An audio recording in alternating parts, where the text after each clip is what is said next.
Alors, je suis née en 1938 à Paris, dans une famille bourgeoise qui a été très engagée dans la résistance. Donc, voilà.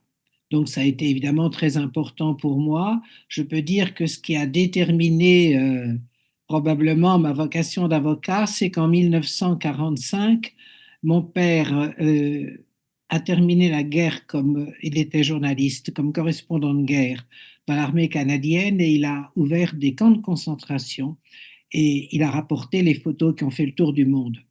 Et papa n'était pas vraiment un éducateur. Il a dit à ma mère, devant nous, un jour qu'il rentrait avec une grosse enveloppe, il ne faut pas que les enfants voient ça.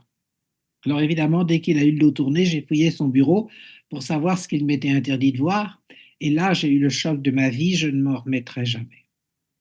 Encore maintenant, en vous en parlant, j'ai les larmes aux yeux quand je pense à ce que j'ai vu à 7 ans.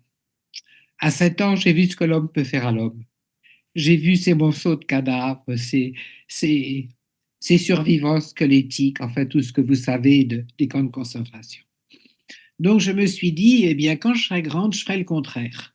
Je viendrai en aide à ceux qui seront en difficulté. Voilà, et j'ai fait ça toute ma vie.